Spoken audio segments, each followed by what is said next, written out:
सावरकर और अंबेडकर की दोष ये थी, वो नेहरू से ज्यादा पढ़े लिखे थे।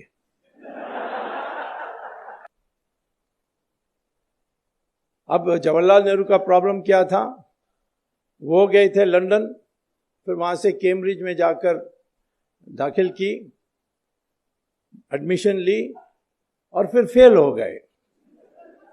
नेहरू परिवार में किसी ने भी आज तक कॉलेज की डिग्री प्राप्त नहीं की, सब फेल हुए हैं।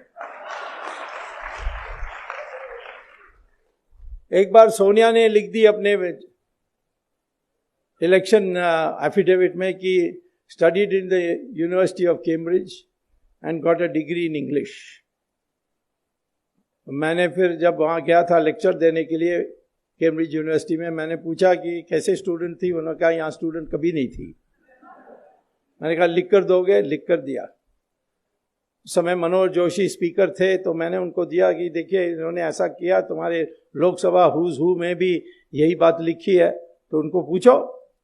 तो मेरी चिट्ठी जो मैं लेकर आया उसको भेजा और सोनिया का जवाब आया कि खेद है, ये प्रिंटिंग मिस्टेक है, टाइपिंग मिस्टेक के कारण प्रिंटिंग मिस्टेक हो गया है।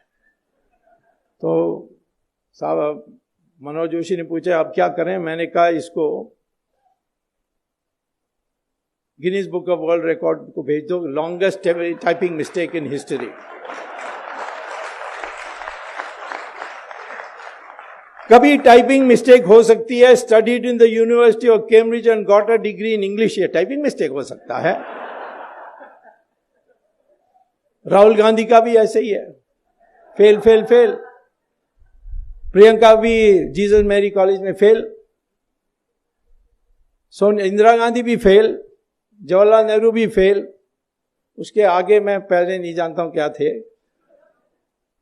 तो इसीलिए मैं कहता हूं कि जब वो सावरकर या अम्बेडकर इनके बारे में सोचते थे, इनको ईर्ष्या आती थी और किसी तरीके से उनका बदनाम करने के लिए लगे हुए थे। जैसे अंग्रेज भी सोचते थे ये विचारक है, दिमाग फिरा देगा।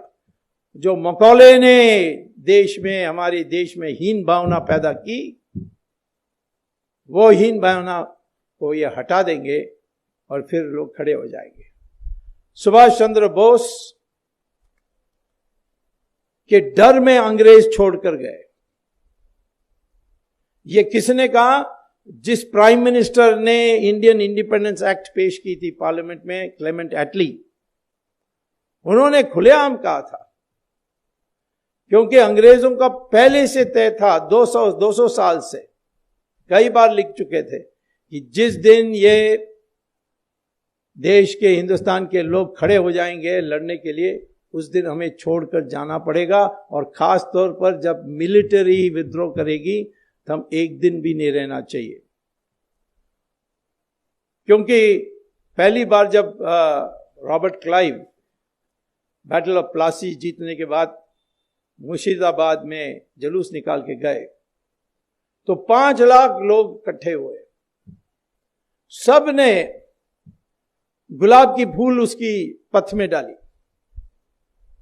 तो जो अंग्रेज का कमेंटेटर है जॉन कूपर, उन्होंने पुस्तक में लिखा कि मैं देख के ये हैरान हो गया कि ये हारे हुए लोग, जिसने उनको हराया, उनको उनके पथ में गुलाब के फूल डाल रहे हैं।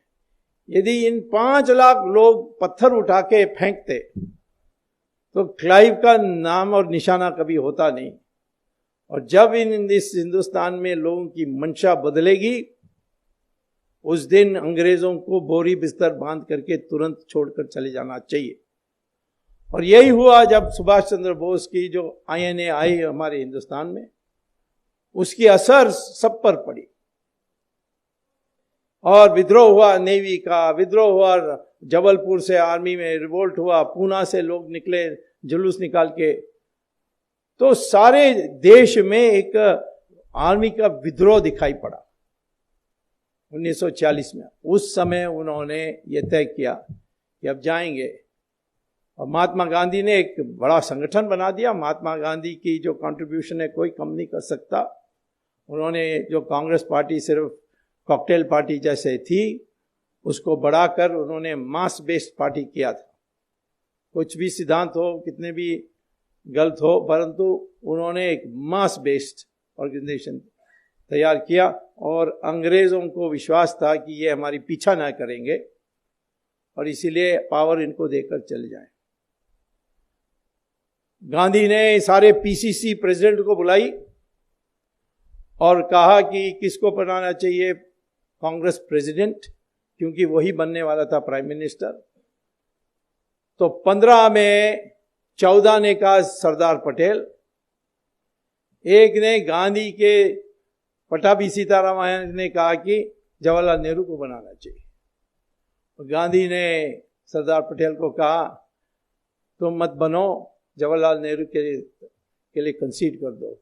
तो जिसको मेजॉरिटी नहीं थी, मेजॉरिटी क्या, एक ही यस था पीसीसी प्रेसिडेंट्स में, उसको अध्यक्ष बनाया और वो प्रधानमंत्री बने। अन्याय हुआ सरदार पटेल के साथ। बाद में गांधी ने मोरारजी देसाई को बताया, मोरारजी देसाई ने मुझे बताया कि गांधी ने कहा कि यदि मैं जवाहरलाल को नहीं बनाता तो ये विद्रोह करते हैं और अंग्रेज उसी बहाना में छोड़कर नहीं जाते। मेरा इरादा था कि जैसे बन जाएं और अंग्रेज चले जाएं, फिर मैं दूसरा कदम उठाऊंगा जिससे सरदार पटेल के लिए मौका मिलेगी। और वो उनकी जो प्राइवेट सेक्रेटरी हैं गांधी जी की, उन्होंने पुस्तक लिखा है last will and testament of Gandhi, Mahatma Gandhi. उसमें वो कहते हैं कि गांधी ने आखिर वक्त वो मरने के पहले जो बिरला हाउस छोड़कर जाने वाले थे, तब सरदार पटेल मिले कि मैं अब बर्दाश्त नहीं कर सकता हूँ, मैं छोड़ के जा रहा हूँ वापस गुजरात। तब उन्होंने कहा नहीं, तुम रुक जाओ, मैं कांग्रेस का 2 टुकड़ा करूँगा और एक टुकड़ा आपके पास और दूसरा टुकड़ा जवाहरलाल नेहरू के पास। आपको पता है कि 90% तो सरदार पटेल के साथ ही जाती, और इसीलिए रुक जाओ। और वो गए और उनकी हत्या हुई और फिर ये इतिहास में सारा चीज बदल गई। और उसमें जवाहरलाल नेहरू ने एक तो अफवाहें उड़ाई कि सरदार पटेल ने लापरवाही दिखाई होम मिनिस्टर होने के बावजूद, और उन पर संदेह। आरएसएस पर बैन, एफआईआर में आरएसएस का नाम कहीं नहीं है, ट्रायल में आरएसएस का नाम कहीं नहीं आया, लेकिन दुनिया भर में प्रचार कर रहे हैं मिस्टर राहुल गांधी आजकल की आरएसएस ने महात्मा गांधी को मारा। अब उनको तो इतिहास नहीं पता है, जो सिखाते हैं चर्च में वही बोलते हैं बाहर। लेकिन सावरकर को कॉन्स्पिरेसी का हिस्सा बनाया, बाद में छूट गए, नो एविडेंस, लेकिन वो धब्बा लगा के रखे। और धीरे धीरे अब सावरकर की रिकग्निशन आ रही है। सावरकर के Indian independence, first war of Indian independence 1857, और बाद में उन्होंने हिंदुत्व पर जो पुस्तक लिखी, उससे हमारी लोगों की मंशा बदलने लगी। लेकिन क्योंकि कांग्रेस की राज थी, उन्होंने ये सारे आने नहीं दिया था।